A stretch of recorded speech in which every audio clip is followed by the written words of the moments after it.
Heights, Illinois. Check out the full menu at twinzeros.com. Twin Zeros restaurant in Harwood Heights not only serves traditional gyros, but also has chicken gyro sandwiches. Twin Zeros also serves a variety of sandwiches ranging from cheeseburgers and Vienna beef hot dogs that have recently been inducted into the Vienna Beef Hot Dog Hall of Fame, Italian beef, Italian sausage, and combo sandwiches. To ethnic favorites such as Slovakia and Grecian chicken. Slovakia is shish kebabs, specifically chicken or pork shish kebabs, grilled to perfection, served on a warm pita with tomatoes, onions, and our homemade tzatziki sauce. You can also enjoy barbecue ribs served every day.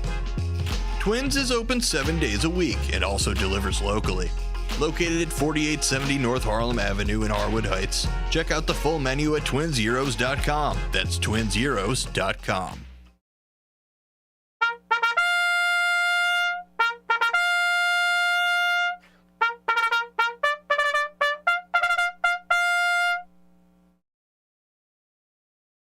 Okay. Were you able to hear it? Did it go off? Oh, you didn't hear it? Oh, my goodness. Okay, I'll have to double check and see that. Okay, so Fixed Bayonets, brothers and sisters. Welcome back to Chief Guard of the Republic with your host, CW5 retired Michael Francis Tuman. That's me. And last week we were talking a little bit about history, military history. We got off on a tangent, and we ended up talking about Custer not at Little Bighorn, but Custer at Gettysburg. But today I want to talk about something that's probably a little important to me, because having served 38 years and being denied a lot of the awards that I probably deserved because the bosses did not like me,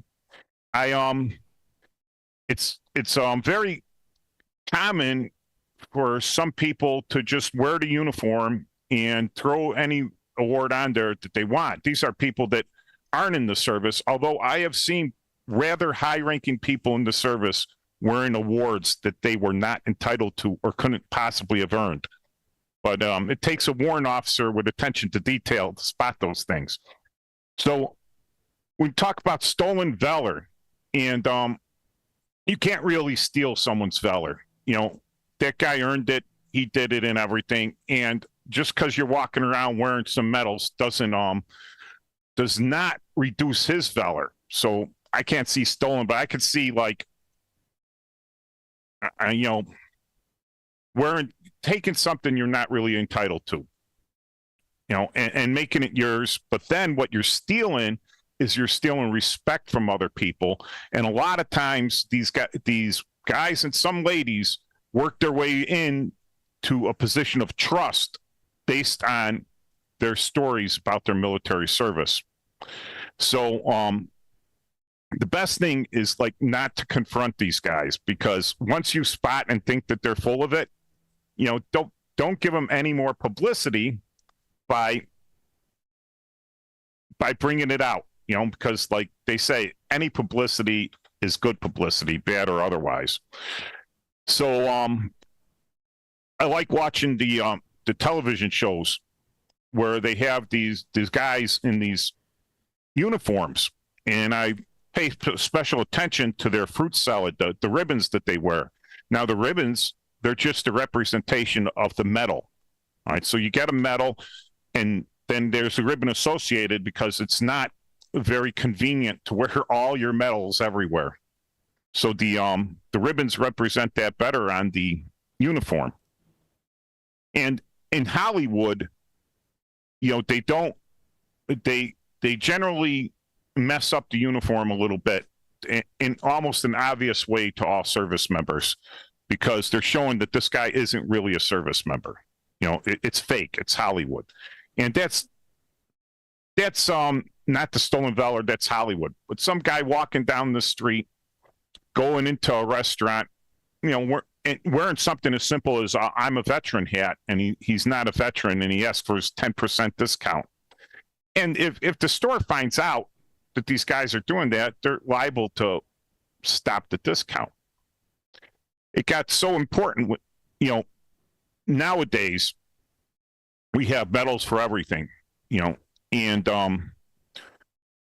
I would say over half the medals there are truly earned. And some of the medals that are given are under ranked and some are over ranked for the job that was done.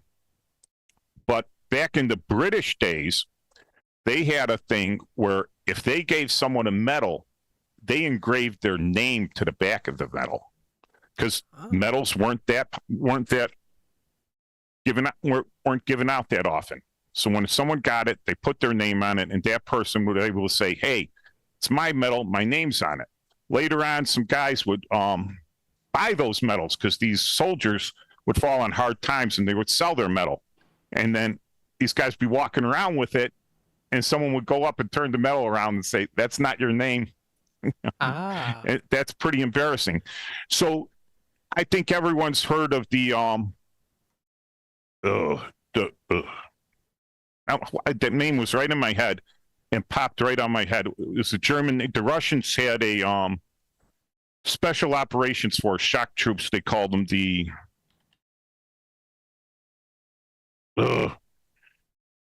I'm sorry, I forgot. I got the magic phone right here. Anyways, they're into Ukraine, and these guys were basically mercenaries. And one of the things they did for recruiting kids to come join the mercenary, they didn't care if you were ever in the service, they wanted you to join. And one of the things was what's on the back of the medal.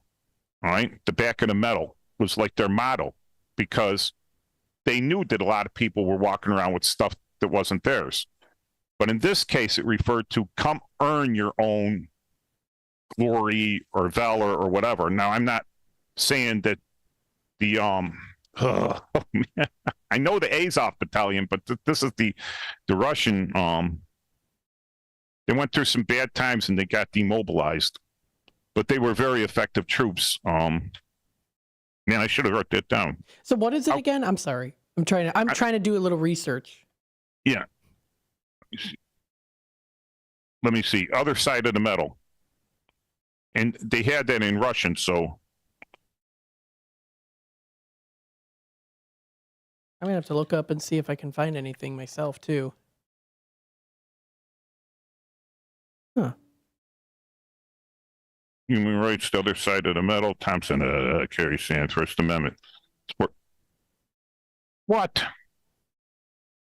That's the trouble with these search engines. You know, they're no longer very good, because it used to be based on popularity, on how many people hit it, but now it's based on how much you pay to get your stuff up there. Yeah, I figured. Let me just put Russian mercenaries. That'll be better.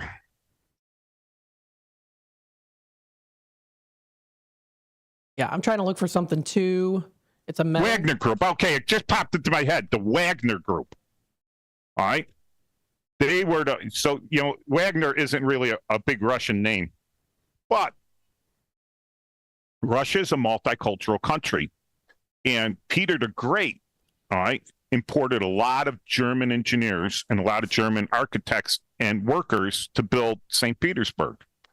And of course, after World War II, a lot of Russian soldiers had been exiled to Siberia, and after the war and everything, some of them stayed. So you do have a lot of German names in Russia, but Wagner Group. Interesting. I don't think I ever knew that. So there's quite a bit of oh my goodness me, German names. So like yes, like Johann and August and Rodina Spravlovisto. All right, so they changed their thing. So the Wagner Group, that was one of their models, you know, the other side of the medal. So speaking of that, you got these guys walking out there with some ridiculous fruit salad on, all the ribbons. And sometimes they're wearing the ribbons on the wrong side. I'm like, okay, one side, at least on the Army uniform, the left side is for all your individually earned ribbons. I'm trying to think of the way I wear my uniform, because I can never remember it, you know? The left side, you got all your uniform, all your individual medals, like Airborne Skull, your NCO. If you earned the Bronze Star, it would go there, you know, Army Commendation Medal, the ribbon for your training, the National Defense Medal goes there. And then on the other side, that's where your unit citations go. So if you were with a unit when they earned a citation, let's say you were with the 82nd when they jumped into Panama, all right? So they earned a unit citation for that. So if you're with the 82nd, if you just join and you go to the 82nd, you wear all of that division's unit citations automatically. But once you leave that unit, you don't wear them anymore because you're no longer with the unit, representing the unit. But if you're with the unit when they earned that citation, that stays with you. Okay. So you'll see guys wearing like this massive amount, and it's like, you haven't been in that long, or you couldn't have been in that long, and you're no longer with that unit. So I don't think you were with all those units when they earned them. Well, I'm seeing something on here, AsiaTimes.com, that Russia put a limit on military medals. It was back in 2020. It was when it was written. Well, that would be good. You know, the things start looking, I look ridiculous, all right? I look ridiculous. All my medals up there, I'm like, man, 38 years. The only reason I have that medal is 38 years. Yeah. But yeah, I'll even share. I'll share the screen here so that you can also see it as well too, because this was an article here. Yeah, that's those are the big bosses. Yeah. But you know what? Some of these so like with the U.S. All right, if I earn an Army Achievement Medal, which is the lowest medal in the Army's for achievement, all right, the lowest medal you get. Sometimes you get that for doing 3 years of good work at your job, or you get it for doing one thing really, really well, like you take Soldier of the Year in a competition, and they give you a medal for that. And you get about, in a course of like lower enlisted time, 10 years, you get about 6 of those, especially on active duty. If you're a good soldier, you're racking them up. So if you wore each of those medals, it's going to weigh you down. Mm-hmm. So what they do is they give an oak leaf cluster. So if the first medal, you're wearing it, the second medal, you get an oak leaf cluster to put on that medal to show that you had 2. When you have a silver oak leaf cluster, that means you have 6 of those medals. Okay. That was just a way to make it easier. So you don't got to stack up all those medals. And you could tell on the fruit salad there with all the bling. So sometimes the guy's got a big fruit salad with no bling.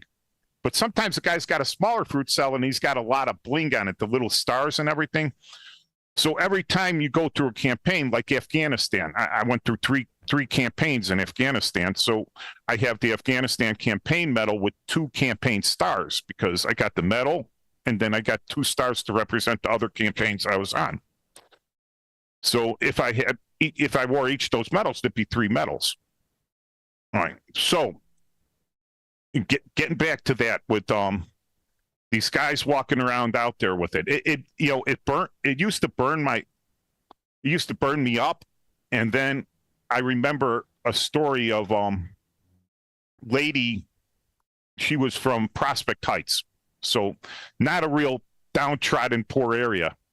And she's asking me, at the time I was a working police detective, and she said, I'm terrified by these people in clown suits walking around scaring people. She says, that's terrible. They shouldn't be allowed. Don't you think there should be a law or something? And I go to her, I go, no, I don't think that at all. It's not because I'm for personal freedoms or anything. I am, personal freedoms are great. But I think that people like that should be mandated to wear the clown suit. You see a guy walking down the street with a clown suit on, cross the street, get away from him. God bless him. He's telling you, keep away from me. I don't want to engage. I'm putting on this clown suit. I'm a dangerous person. Keep away from me. I see. Yeah. I was recently watching actually a video on when there was the craze in 2016. Yeah, what they call insane clown posse. Yep. There was one on campus. Yeah. At my college. So the same thing works with these guys with stolen valor. As soon as you see that their stuff is all messed up and they're wearing stuff they're not entitled to, don't engage. Walk away from them. They are there to get attention. Yep. All right? And you don't give them that attention, then they wither and go away. All right. So that was one of the things in psychological operations. All right. You had, if the enemy hit you with a PSYOP campaign, leaflets, loudspeakers, video, pictures, whatever, radio broadcasts, you have your choice. You could counter it, all right? You could dispute it. You could counter it with your own psychological operations. You could dispute it point by point, saying it's a lie, pointing out all the lies, right? Or you could ignore it. 99% of the time, the best thing to do, just ignore it. Just ignore it, and it's ineffective. So you tell the troops that's nothing. If it starts affecting the troops, then you might have to counter it. But I really don't think that affects many people. We had recently we have a candidate that claimed to be a sergeant major. And the thing with that was he was a sergeant major temporarily until he finished his school and then got the full rank. But there's reasons he couldn't finish that school. I've seen it happen. Guys in the Guard, they chase the ranks. They make the ranks. They get into the right positions and they get promoted right away, usually far beyond their capabilities, quickly, because they don't get the experience. They're too busy chasing the ranks, saying, once I make that rank, then I'll make changes. All right, then I'll fix things. I'll fix myself or whatever. But when you could kind of schmooze your way through the lower level schools, in the Guard, sometimes in the reserves, people, but mostly in the Guard, schmooze your way. The right people. They look the other way. They take 10 pounds off the paperwork. They pencil in, instead of you doing, just 19 push-ups, they pencil in that 25. The older you get, the less you have to do, right? So yeah. The thing is, right, for the sergeant majors, they have to go to Leavenworth, the Sergeant Major Academy. They have to show up there in person and take that class to get that rank, all right, to get that permanent rank. And, they do not look the other way. If you are an ounce overweight, you're gone. If you don't do the push-ups correctly, you're gone. They don't want the senior enlisted guy that's looking out for all the other enlisted guys, to keeping them straight, to be all messed up. It's like the hardest job in the military is a drill sergeant. Those guys have got to be so together, so strapped, so absolutely together. So a sergeant major should be the same way. But if they don't go to that school and graduate, they're not going to get that rank permanent. All right. So my belief was that he wasn't too good at his PT test or his weigh-in. So he avoided going to the school. But the funny thing is, this is the great thing, right? If he had deployed overseas, right, to the combat zone, then they would have given him a waiver for his PT test and his weigh-in when he came back, saying, oh, he must have got fat on deployment because he wasn't able to work out and he was eating bad. So you come in, you get a waiver. So he could have went to the school right after that deployment with the waiver. No one's really going to come hammer down on a guy that just got back from a war zone. All right. He would have went right through the school. Bam. He would have kept it. He'd probably still be in, still wearing that stuff. But yeah, they say it's cowardice. I think, you get called up and you do checks and balances, pros and cons and everything, and people always do things within their own best interest. Most of the time.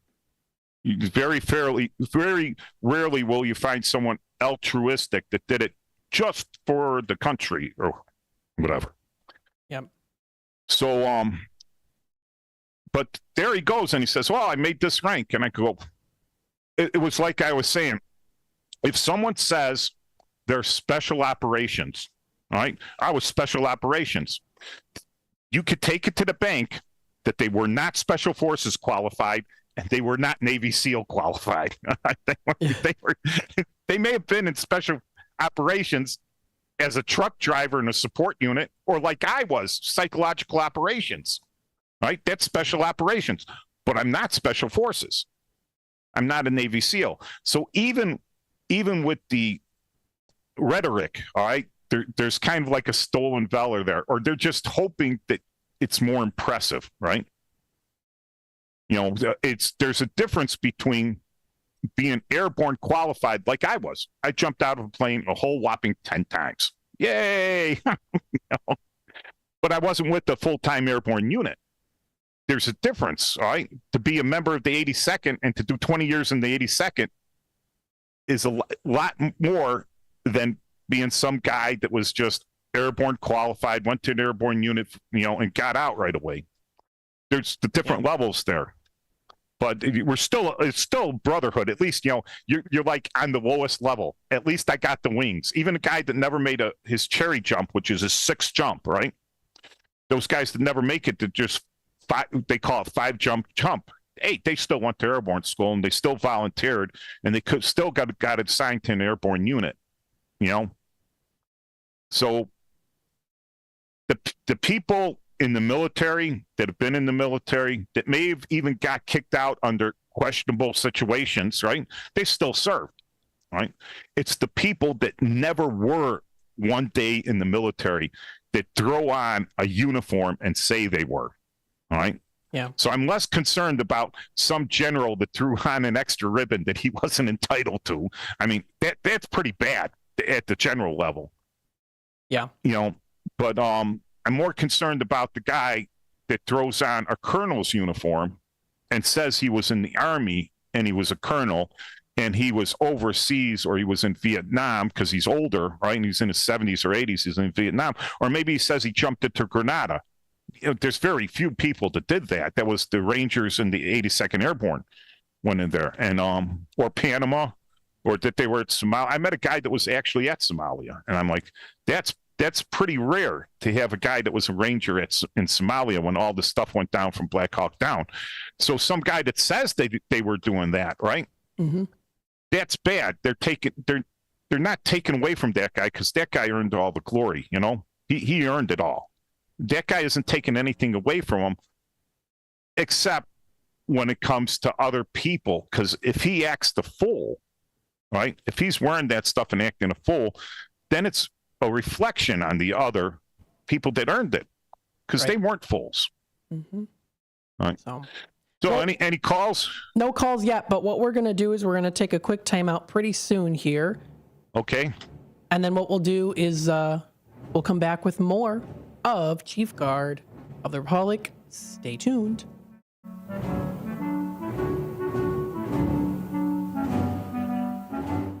Twin Zeros at 4870 North Harlem Avenue in Harwood Heights, Illinois. Check out the full menu at twinzeros.com. Twin Zeros Restaurant in Harwood Heights not only serves traditional gyros, but also has chicken gyro sandwiches. Twin Zeros also serves a variety of sandwiches ranging from cheeseburgers and Vienna beef hot dogs that have recently been inducted into the Vienna Beef Hot Dog Hall of Fame.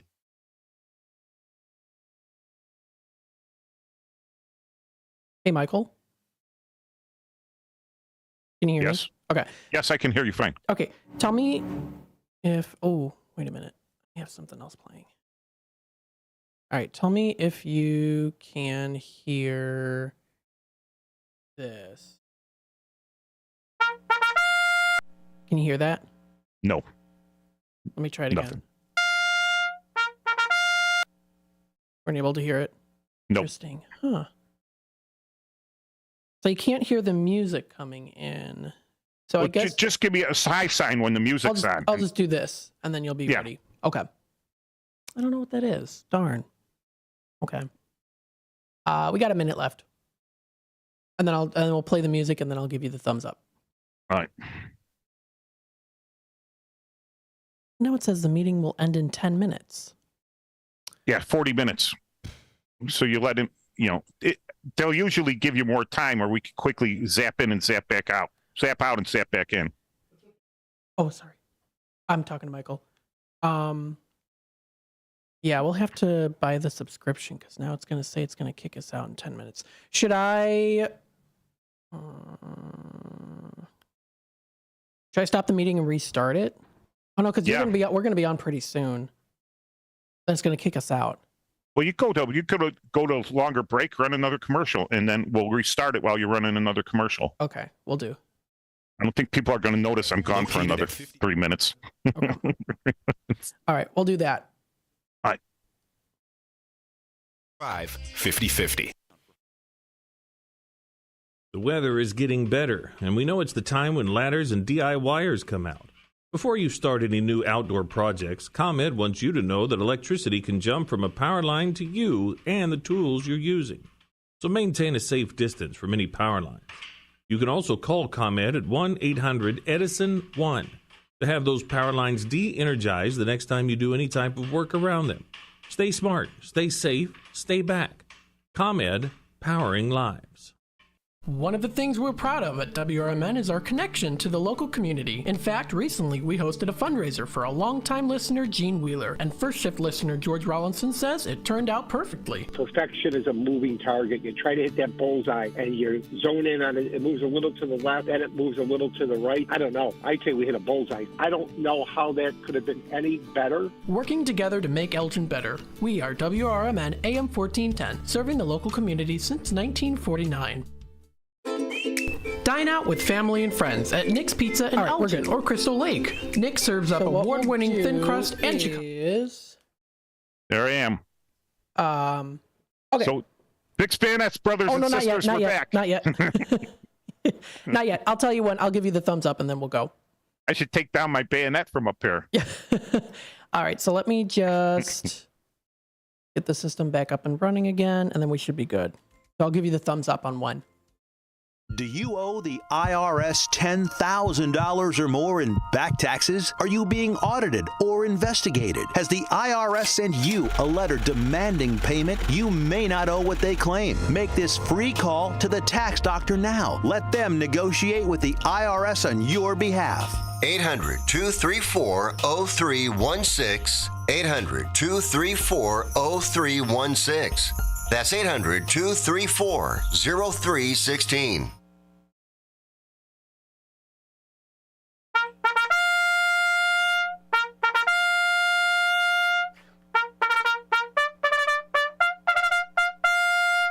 Big Bayonets, brothers and sisters, and we're back solving that little Zoom problem there. So going back to like medals and awards and stuff. So I was always, as the fruit salad got bigger and more annoying and more weighted down and dirtier and from all wear and bent, just the big pain. I was saying, I wish they would send me on a tour in Antarctica. Now, the Coast Guard has a ribbon. I don't think it's a medal. It's a ribbon for service in Antarctica. And if you winter over, which is our summer months, their winter months, which is like minus 50 degrees every day. So you're staying inside. You might go out for a few minutes and everything, but you're basically locked down almost in a prison for 6 months doing whatever needs to be done in Little America, Antarctica. And for wintering over, you get a device, a little piece of bling on that little ribbon. It used to be a snowflake. Ah. But now it's an outline of the continent of Antarctica. All right. But it was a snowflake before. So I thought that would be the best thing. That's what I wanted my last tour in the military to be. I wanted to get ADOS, which they call active duty operational support orders, to Little America, Antarctica over the winter months. And just to get that one ribbon. And then for the rest of my career, that would be all I would wear on my uniform. Because the regulations don't say you have to wear a single thing. There's some things you have to wear. Your branch, you have to wear your rank, you have to wear your battalion crests, your battalion, that stuff associated with that. A name tag, you don't have to wear any of your awards. But I would definitely wear just that one award.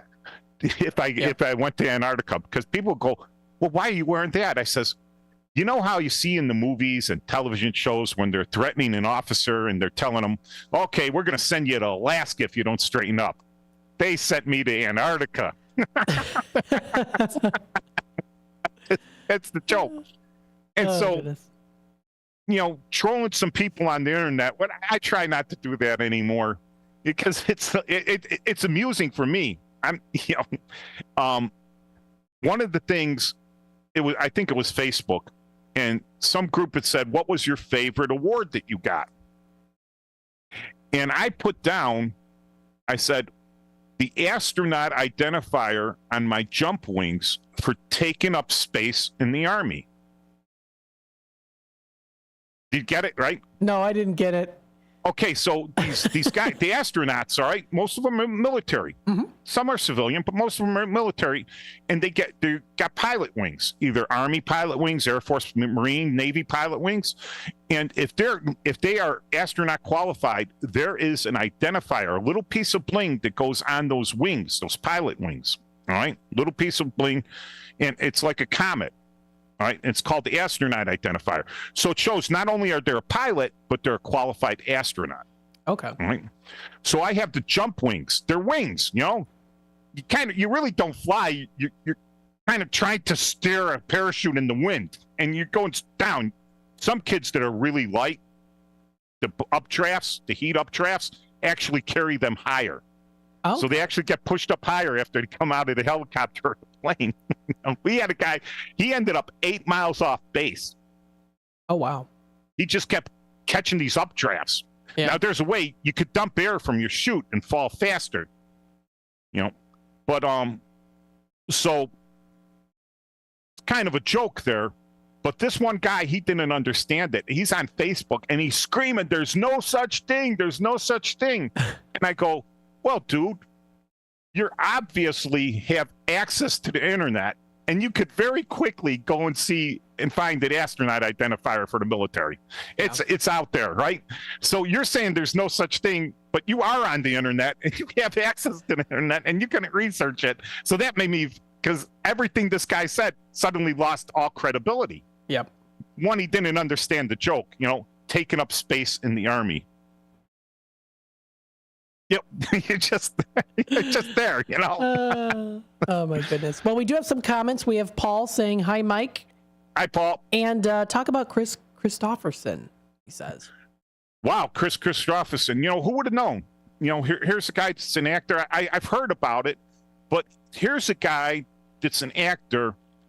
He had a soapbox, to stand on, worldwide soapbox, to stand on and to say everything and to push himself and all these things. And people didn't know that he was Ranger qualified. He was in the Army. All right. He was a pilot. He got up to the rank of captain. He did his service and everything, and no one hears about it. No one knew about it. Here's a guy. Couple times I think he played tough guys in movies and everything, but here's an actual tough guy. Not someone that pretends to be a tough guy. A guy that was actually paid some real dues there. It's one, I'm going to, I better be a little controversial here, It's one thing to be a mixed martial arts guy, all right? And to be trained to fight in a ring with a lot of rules and everything, all right? And to do the training under your own auspices, right? You pay a trainer, you pay this, you do this, you work out, you get all the food and everything. It's another thing to do it in the military where you're doing it the military's way, eating military food, getting paid military pay, being on their time schedule and everything else. All right. Mm-hmm. So that's like it's almost like, I don't want to say for these Hollywood guys like a stolen valor, but I think they know who the tough guys really are when you get there. You just don't mess with. And who would have known that he just passed recently too, and he was an Army Ranger. The voice of Darth Vader. Oh yes. Oh my God. Oh, I remember his first role in film. James Earl Jones. James Earl Jones. All right. His first role in film. He was the flight engineer for the bomber in Dr. Strangelove. That was from the 60s. Yeah. Yeah, his main line was negative function, sir. Negative function, sir. The plane wasn't working. He's sitting there as the engineer trying to get the bomb bay doors to open. Huh. Interesting. There's a line that I would like to say in context. In context for real once, all right? Fire the explosive bolts. So when the bomb bay doors didn't open, the last resort was the bolts had explosive charges on them to basically blow those bomb bay doors off. You know, so you could drop the bombs. Forget the plane. Let's get those bombs dropped. Yeah. But, you know, can you imagine you're in a situation where you have to say, what are the explosive bolts? Yeah. Oh, goodness. So there are guys that have been through some real whacked out stuff in the military that you would never know were the toughest guys ever. And then there are guys that play tough guys that after work in Hollywood, they go home to their soft bed. They go home to their butler, they're cooking them everything nice that they want. You know, they don't got to eat 3-day olds. Yeah. Yep. It was a roast one day. The next day, it was hamburger. The next day, it was meatloaf. And the next day, they ground up the meatloaf for spaghetti sauce. That's the way the Army kind of feeds you sometimes. So, I got deep respect for those guys. They made something of themselves. You know, I don't think that. You know what? Here's the thing. He didn't make something of himself. He did not make something of himself because of his military service. He didn't use that. You know, neither did James Earl Jones. You know, They liked acting. They went into acting. They earned their chops in acting. And then later on, people found out that they did all these things. I think the military had given them a strong look on what was important to them, and that was important to them because of their military training. They were able to achieve it. You know, so we got the Steven Seagal. There's one. Steven Seagal. Oh, I was in the Army, I was in the CIA, I was in everything else. I'm like, and he likes playing a tough guy and everything, but he's all fake. You know, he's a big guy. You know, he knows how to fight. He trained in fighting, but dude never missed a meal.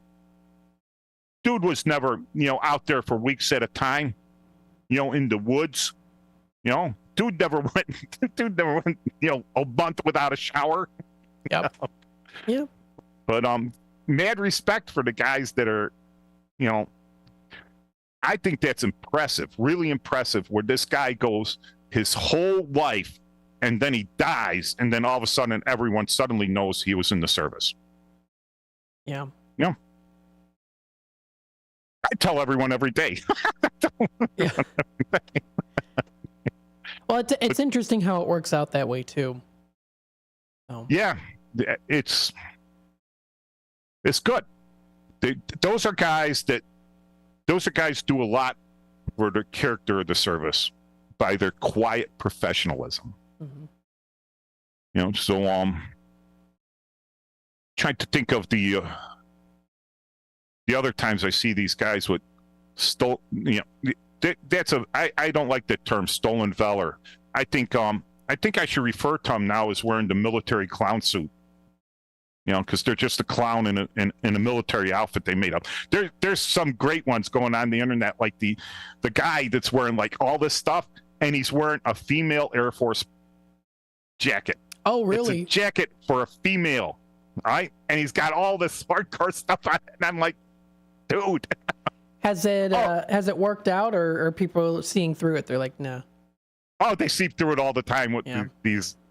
Guy walks in with all that bling and everything, and he's just a clown. But people give him attention, screaming at him, you stole that, you shouldn't be wearing it. And he's just absorbing it because, he's getting attention.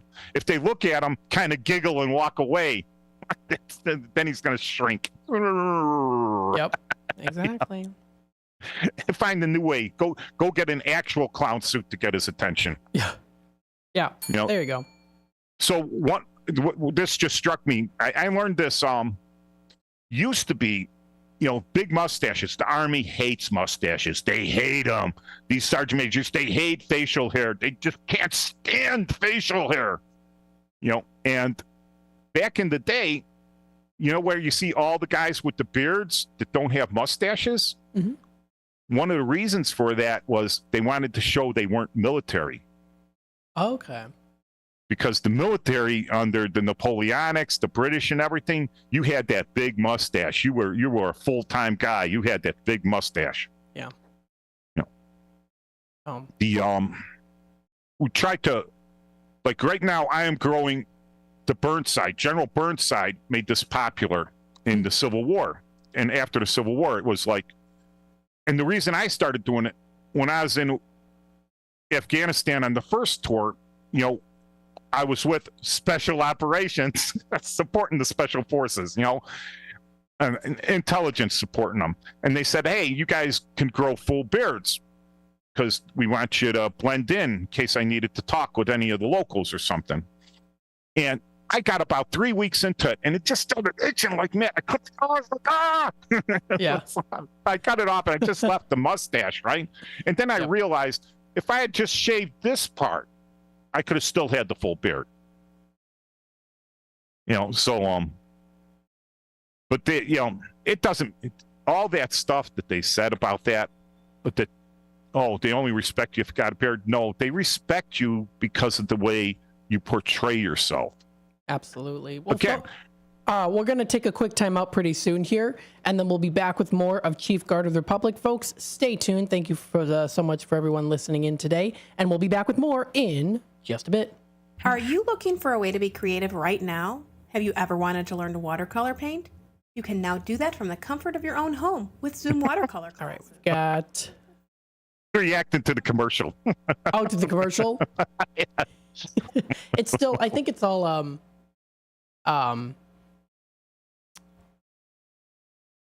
it's, what's his name? His commercials. Oh, Bill? Bill, yeah. We got a minute left, and then we'll go back on. I'll play the music, and then I'll give you the thumbs up when we can go. All right. So.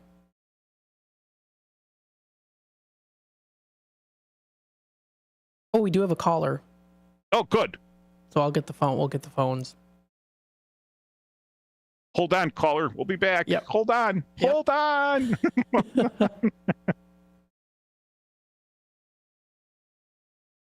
30 seconds left, and then we'll have like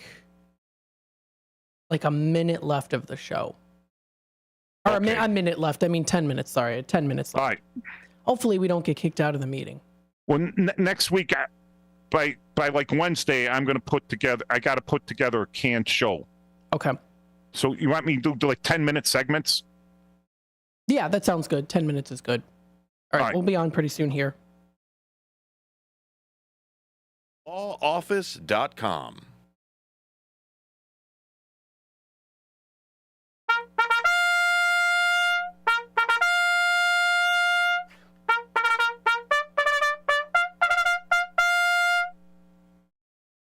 And Fixed Bayonets, brothers and sisters, we're back for another incredible show here on WRMN 1610. You know, when I've been neglected, I've been neglectful in giving the phone number. Do we have a caller still? We sure do, yes. The number to dial here is 847-931-1410 if you want to call into the show to give any comments or also questions. So we're going to take it to the phone lines here. Hello, welcome to the show. Hello? Hello. Hi, welcome to the show. Hi, thank you. Mike, love your show. Thank you. I want to make a shout out for Post 104 in Schiller Park and the current commander, Robert Lukowski. We have our meetings on Monday at 6 p.m. We have a meeting coming up October 7th, which is this Monday coming. So if you're a veteran and you're interested in the American Legion, please stop by. We're at the Post 104/Community Center in Schiller Park at 4501 25th Avenue. Also, for the 24-25 season, we are starting a new squadron, Son of the Legions. So if you're not a veteran, but your parents were a veteran, you can come and stop by and join the Sons of the Legion.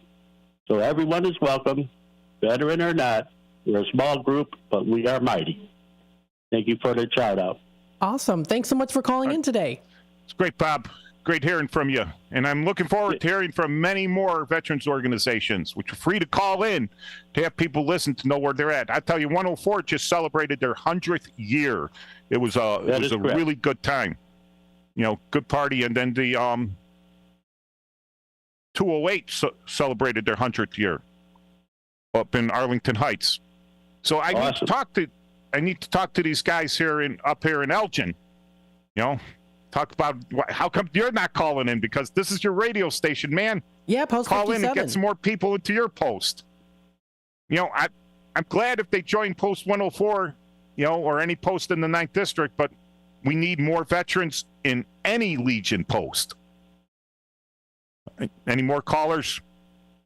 Oh, no, that's it. Thanks again for calling in today. Oh, you're quite welcome. Alrighty, bye-bye now.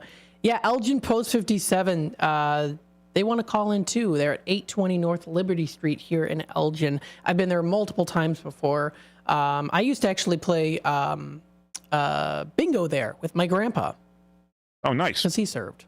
So they got their own, they got a bar? They do have a bar. They have a cash bar. Nice. Plenty of space. Always friendly people. Great service. They have fish fry on Fridays. They have family burger and steak night on Thursdays, spaghetti night on Wednesdays. Well, I'd like to have a couple of their members call me up and say I'm full of whatever, you know, yeah. or say, hey, great call. Oh, by the way, we're up here, and you know, they're welcome to. I welcome any veteran calling in. Yeah, any veteran that wants to call in. I don't care if you were a veteran in the Argentinian army fighting the British, you know, fighting the British over the Falklands. Give a call. There you go.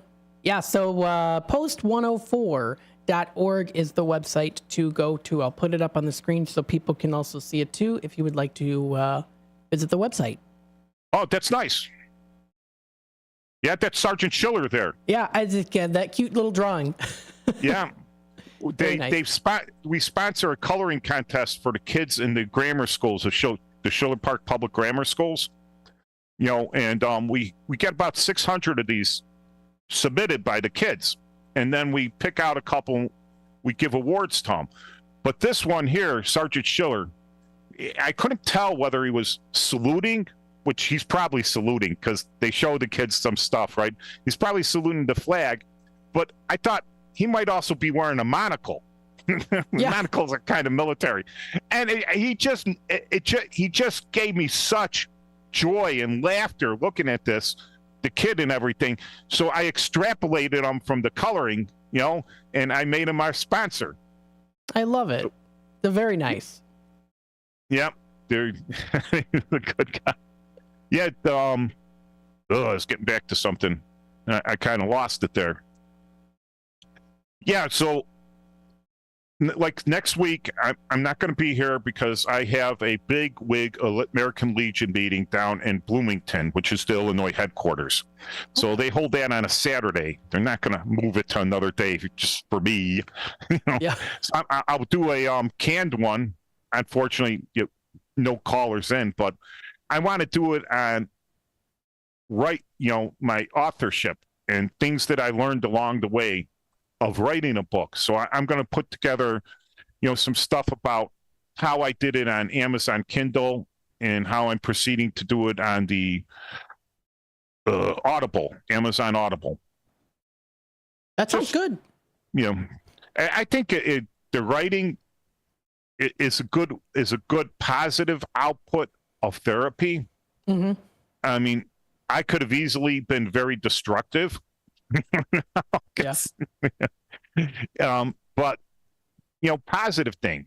Positive to have your say out there. Writing's good. Paintings are good. Artistic work is good. Working with your hands, putting together a car. Going out there and destroying stuff because you're upset with something is not a real It's not good energy. It's bad juju. Yeah. Going out there and creating something to get your word out, to feel that you've been heard. And that's what most of it is. That's what most protests are. People want to be heard. And, you know, I want to be heard. I took the opportunity to be on the radio here. Mm-hmm. But I'd like other people to be heard too. Hey, call in, be heard. As long as you're not vulgar and you're polite, I will be polite back. I'm not gonna shout at you. I'm not a shock jock. I'm not gonna call anyone names. All right. You never know. You know, people. Okay, one story, right? We got 3 minutes left, so you're good. Okay. Yeah. I'm at the psychological operations class, and we have a sergeant there. I'm not going to use his last name, but it was kind of German, right? And this guy's a lot older than us, right? So he's at the end of his career. But we're like, hey, this guy could have been alive during World War II. And he was an immigrant, so he had a thick German accent, right? So a couple guys had asked him if he'd been in the Hitler Youth. Oh, my goodness. It was kind of rude. And he says, no, I was too young and I was working on the farm. Oh, my goodness. So we're talking about dropping leaflets on the end. This is an exercise, dropping a leaflet to have the enemy read, surrender now, or you're going to get blown up, or you know, turn against your overlords, you know, for us. And he questions me. He goes, what if do you know if the people can read or not? I says, well, the smart ones will read it to the dumb ones. And that's true, you know? Yeah. And then he took a little offense to that. And he goes, we have a saying in Germany. I go, what's that? He goes, the dumbest farmers grow the biggest potatoes. And I thought that was funny. So I see him at the graduation. And I go, hey, Sergeant, I called home. And you know what the wife says? He goes, what? He says, I go, the potatoes are size of pumpkins this year. Oh, boy. Oh, my goodness. No, but yeah, you know, a good laugh, you know, a good comedy. It's good. You always get, you need that in life. My buddy from the Army, he's Jeff Shaw. He's a stand-up comedian. And I saw one of his jokes. I remember him writing this joke in the 80s. And he wrote the joke, and he's got it on his shows when he was first starting out. And now a lot of comedians have picked that up, and they're using it as their own. But I go, Jeff, I know you're the originator of the joke. It was like, this is his, right? He goes, I grew up, my mother was kind of a hippie. She wore a mood ring, you know? When she was in a good mood, it would glow green. When she was in a bad mood, it would leave a big red mark right here, middle of my forehead. Oh. Oh, my goodness. Copied that now. I says, that's when you know when you made it, right? Yep. When you made it, when people are using your joke.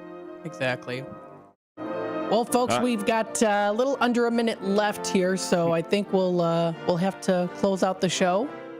So next week, if you want to hear some tips on writing Kindle, writing for Kindle or writing for self-publishing for Amazon, if you're writing a novel, a book, a coloring book, you know, anything, you know, listening to the show, it'll be a one-way conversation here because it's going to be canned because I have to go to this training in Bloomington.